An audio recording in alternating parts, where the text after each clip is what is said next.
1장 1절부터 2절까지의 말씀, 2절 말씀 우리 함께 봉독하겠습니다. 시작. 그리스도 예수의 종 바울과 디모데는 그리스도 예수 안에서 빌립보에 사는 모든 성도와 또 감독들과 집사들에게 편지하노니 하나님 우리 아버지와 주 예수 그리스도에게로서 은혜와 평강이 너에게 있을지어다. 아멘. 우리 한 번 더 읽을까요? 시작. 그리스도 예수의 종 바울과 디모데는 그리스도 예수 안에서 빌립보에 사는 모든 성도와 또한 감독들과 집사들에게 편지하노니 하나님 우리 아버지와 주 예수 그리스도에게로서 은혜와 평강이 너에게 있을지어다. 아멘. 이 시간 조나단 전도사님 나오셔서 우리는 움직이는 교회라는 그런 말씀 제목으로 주 말씀 선포해 주시겠습니다.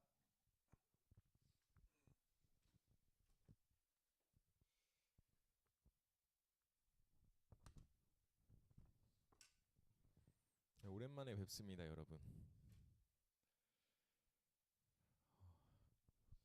저와 함께 우리는 움직이는 교회라는 주제를 가지고 오늘의 말씀 한번 살펴보길 원합니다. 여러분 혹시 김제에 있는 기억자 교회라고 혹시 아시나요? 제가 저희 가족들은 한번 같이 갔었던 그런 기억이 있습니다. 오늘 함께 본문 말씀을 보기 전에 기억자 교회를 한번 살펴보길 원합니다. 저희가 기억자 교회라고 하면은 앞에 보이는 이 두 인물에 대해서 우리가 알고 있어야 됩니다. 조덕삼이라시는 분과 또 이자익이라는 분이십니다. 오른쪽에 보이는 이자익은 1897년 17세의 나이에 조덕삼의 마부로서 일을 하게 됩니다. 그 조덕삼과 그의 머슴이었던 이자익은 테이트 선교사님의 전도를 받아 예수님을 믿게 되고 복음을 받아들이게 됩니다. 그리고 1905년 10월 11일에 세례도 함께 받게 됩니다. 그 후 차츰 교회가 성장하게 되어 교인이 50명이 되었을 때 장로를 피택하게 되었는데, 이 당시 같은 교회에 다니던 교인들은 당연히 조덕삼의 머슴으로 일하고 있는 이자익이 되는 것이 아닌 그의 주인인 조덕삼이 될 거라고 생각을 했을 것입니다. 하지만 투표 결과 놀랍게도 반전의 결과가 나오게 됩니다. 주인 조덕삼을 제치고 그 집의 머슴 이자익이 가장 많은 표를 얻어 장로가 되게 되었습니다. 이때 교인들은 뒤에서 술렁거리기 시작됐다고 이야기하고 있습니다. 그러자 조덕삼은 그것을 이제 파악하고 나서 이렇게 말하게 됩니다. 나는 하나님의 뜻을 겸허히 받아들여 이자익 장로를 잘 받들고 교회를 더욱 잘 섬기겠습니다 라고 선언하게 되었습니다. 그제야 사람들이 대환영을 하면서 박수갈채를 보내게 됩니다. 이 두 사람은 결코 쉽지 않은 일이었지만 집에서는 주인과 머슴의 관계로서, 교회에서는 평신도와 장로의 관계로서 성실히 자기 본분을 잘 감당해 나아갔다고 합니다. 오늘 말씀 본문 속의 내용은 빌립보 교회에 바울이 보내는 그 편지의 내용입니다. 편지의 내용 중 앞부분인 서론에 해당하는 부분 중에서도 제일 인사로서 시작되는 그런 부분의 말씀을 우리가 살펴보게 될 텐데, 그 이전에 우리가 이것을 이해하기 위해서 먼저 바울과 빌립보 교회가 어떤 관계이고 이 둘 사이에는 어떤 이야기가 숨겨져 있는지 먼저 살펴보아야 합니다. 사도행전 16장 6절에서 10절 말씀입니다. 우리 한 목소리로 읽겠습니다. 시작. 성령이 아시아에서 말씀을 전하지 못하게 하시거늘 부르기아와 갈라디아 땅으로 다녀가 무시아 앞에 이르러 비두니아로 가고자 애쓰되 예수의 영이 허락하지 아니하시는지라. 무시아를 지나 드로아로 내려갔는데 밤에 환상이 바울에게 보이니 마게도니아 사람 하나가 서서 그에게 청하여 가로되 마게도니아로 건너와서 우리를 도와라. 바울이 이 환상을 본 후에 우리가 곧 마게도니아로 떠나기를 힘쓰니 이는 하나님이 저 사람들에게 복음을 전하라고 우리를 부르신 줄로 인정함이라. 아멘. 빌립보 교회는 바울이 제2차 전도 여행 때 세우게 된 교회입니다. 제2차 전도 여행 때 바울은 아시아에서 복음을 전할 계획을 가지고 있었습니다. 그래서 우리는 6절 말씀을 통해서 알 수 있습니다. 하지만 성령께서는 바울이 아시아 땅으로 가는 것을 막으셨습니다. 그리고 환상을 통해서 마게도니아 사람을 보여주셨습니다. 그리고 바울이 아시아로 가는 것을 돌려서 우리가 방금 읽었던 것처럼 유럽에 속한 마게도니아라는 그 곳으로 가게 하셨습니다. 그리고 빌립보로 가서 복음을 바울은 전하게 되었습니다. 계속해서 16장 14절에서 15절 말씀 살펴보기 원합니다. 함께 읽겠습니다. 시작. 안식일에 우리가 기도할 곳이 있을까 하여 문 밖 강가에 나가 거기 앉아서 모인 여자들에게 말하는데 두아다라시에 있는 자주 옷감 장사로서 하나님을 섬기는 루디아는 한 여자가 말을 듣고 있을 때에 주께서 그 마음을 열어 바울의 말을 따르게 하신지라. 그와 그 집이 다 세례를 받고 우리에게 청하여 이르되 만일 나를 주 믿는 자로 알거든 내 집에 들어와 유하라 하고 강건하여 머물게 하니라. 아멘. 빌립보에 도착한 바울은 그곳에서 루디아라는 여인을 만나게 됩니다. 바울을 통해 복음을 들을 루디아는 자신의 이전의 삶을 회개하고 세례를 받고 구원을 받게 됩니다. 그것이 바로 오늘 살펴본 그 빌립보 교회의 첫 시작이 이렇게 시작하게 되었습니다. 여러분, 앞서 들은 기역자 교회를 기억하시나요? 그 내용을 한 번 더 살펴보기 원합니다. 사실 앞서서는 조덕산과 의자에게 대해서 이야기했지만 그 이전에 이들이 하나님을 믿게 된, 또 이들에게 복음을 전하게 된 앞에 보이는 한국 이름으로는 최이덕 선교사님, 이라고 하는 테이튼 선교사님에 대해서 살펴보기 원합니다. 금산교회는 1905년 테이트 선교사님에 의해 시작되었습니다. 테이트 선교사님은 말을 타고 다니는 선교 여행을 다니셨습니다. 그렇기 때문에 자연스럽게 기역자 교회가 있는 이 금산교회가 있는 김제를 지나가는 길에 조덕삼을 만나게 되었습니다. 조덕삼은 테이트 선교사님에게 가서 이렇게 이야기하게 됩니다. 선교사님, 저는 선교사님을 지켜보았는데 왠지 마음이 신경 쓰입니다. 그렇게 살기 좋은 날을 포기하시고 이 가난한 조선 땅에 왜 오셨습니까? 이렇게 선교사님께 묻게 됩니다. 그러자 테이트 선교사님께서는 조덕삼에게 이렇게 답변을 합니다. 우리가 이렇게 만나게 된 것은 하나님이 당신을 특별히 사랑하기 때문입니다. 그렇게 해서 처음 금산교회, 즉 조덕삼이 복음을 받아들이게 되는 그런 시작점이 되었습니다. 그렇게 해서 복음을 받아들인 조덕삼은 사랑차에서부터 금산교회가 시작되었습니다. 조덕삼은 테이튼 선교사님에게 자신의 사랑차였던 그 장소를 제공하게 되었던 것이죠. 테이튼 선교사님의 이 이야기는 저는 말씀을 준비하면서 우리가 방금 살펴보았던 빌립보 그 교회가 세워지는 그 배경과 유사하다고 저는 이제 생각하게 되었습니다. 그리고 빌립보에서 바울이 루디아를 만나게 됐고, 그리고 복음을 전하게 되고 교회를 세웠던 이야기, 그 이야기와 상당히 유사하고 비슷하다는 것은 우리는 알 수 있습니다. 자, 오늘 본문 말씀으로 돌아와 보면 두 가지 특이한 부분이 저는 준비하면서 있다는 것을 알게 되었습니다. 다시 한번 오늘 본문 말씀을 함께 읽겠습니다. 시작. 그리스도 예수의 종 바울과 디모데는 그리스도 예수 안에서 빌립보에 사는 모든 성도와 또한 감독들과 집사들에게 편지하노니 하나님 우리 아버지와 주 예수 그리스도로부터 평내와 평강이 너에게 있을지어다. 아멘. 앞에 보이면 첫 번째 특이한 점을 먼저 살펴보기 원합니다. 파란색 글자로 강조해 있는 부분이 뭐라고 돼 있죠? 맞습니다. 저는 1절과 2절 어떻게 보면 이 짧은 말씀 속에서 바울이 왜 계속해서 그리스도 예수를 3번이나 언급했는지에 대해서 의문이 생겼습니다.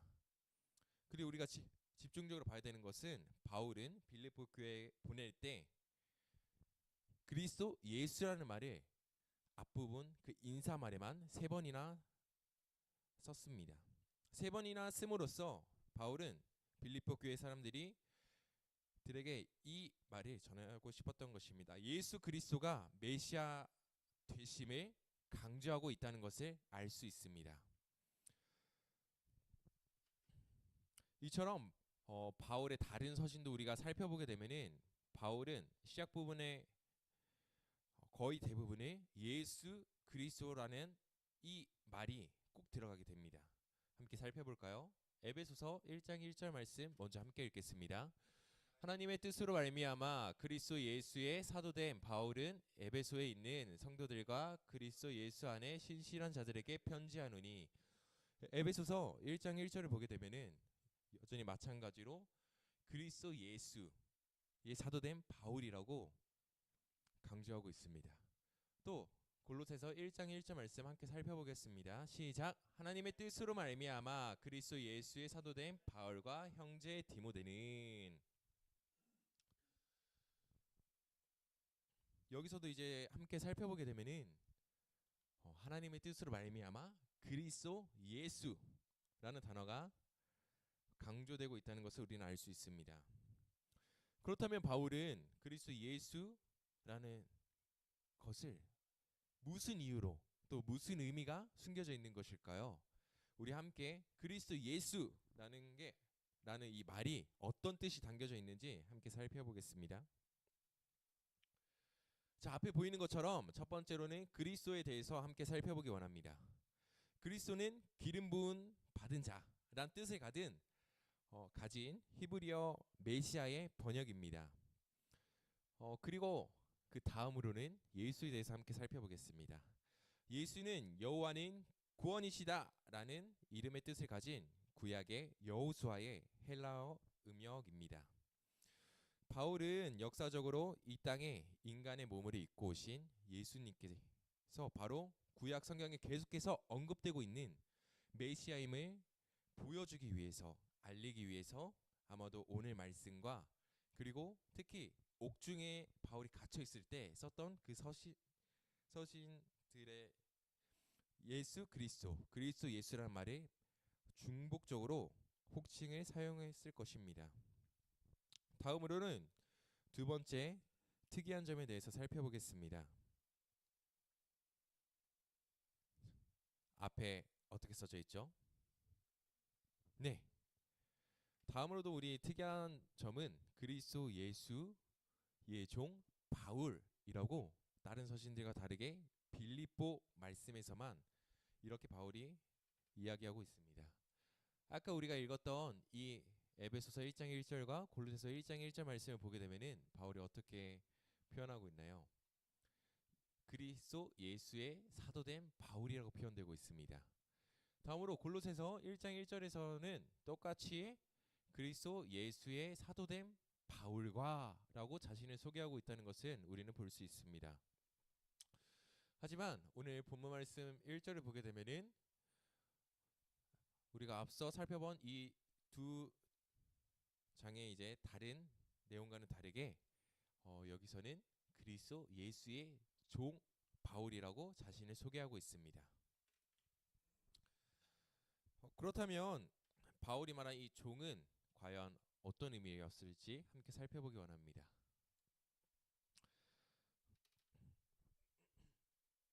헬라어로 종은 앞에 보이는 것처럼 로고스라고 합니다. 로고스는 기본적으로 자신에게 의사결정이 없고 주인의 뜻에 완전히 복종하여야 하는 노예를 가리키는 뜻을 가진 그런 말입니다.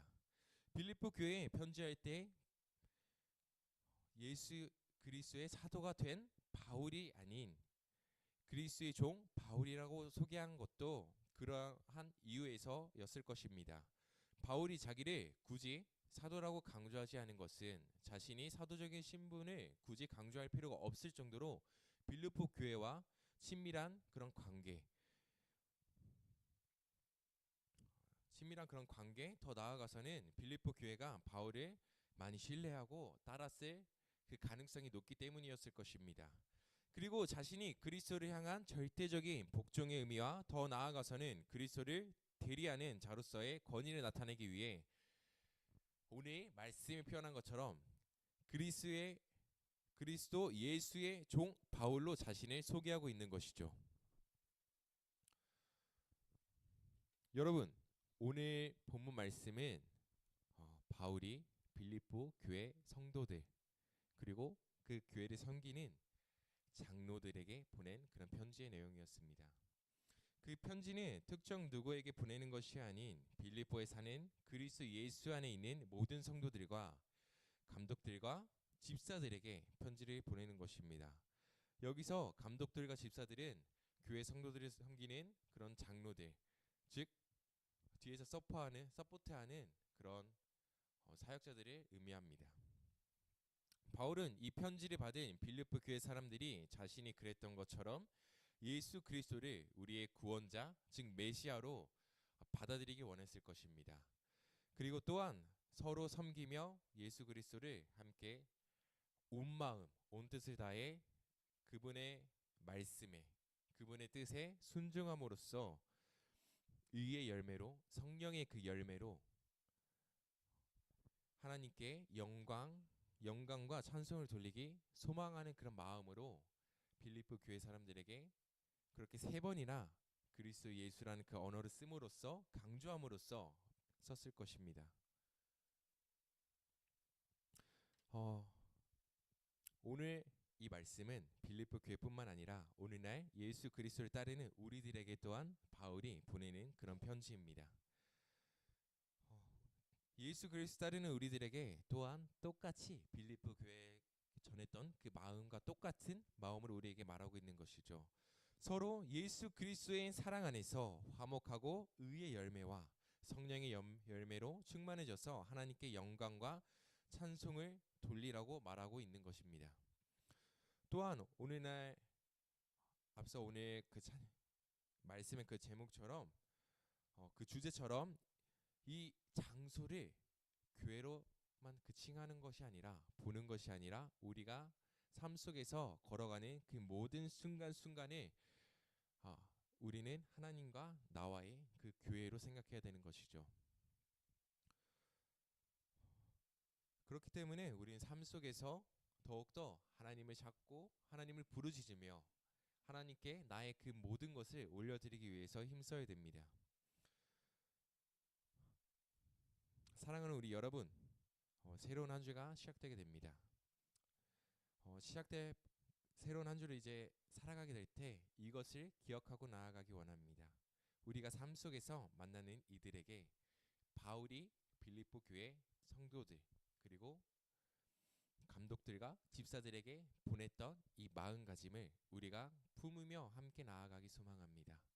그래서 삶 속에서 만나는 이들에게 뒤에서 섬겨주고 또한 그들에게 하나님께 나아갈 수 있도록 잘못된 길로 나아가는 것이 아니라 온전히 말씀 안에서 바로 설 수 있도록 이끌어주기를 원합니다. 그리고 또한 그들이 삶 속에서 지쳐 있다며 함께 격려하며 함께 나아갈 수 있는 우리 사랑하는 순자교회 성도님들 되기 주님의 이름으로 축복합니다.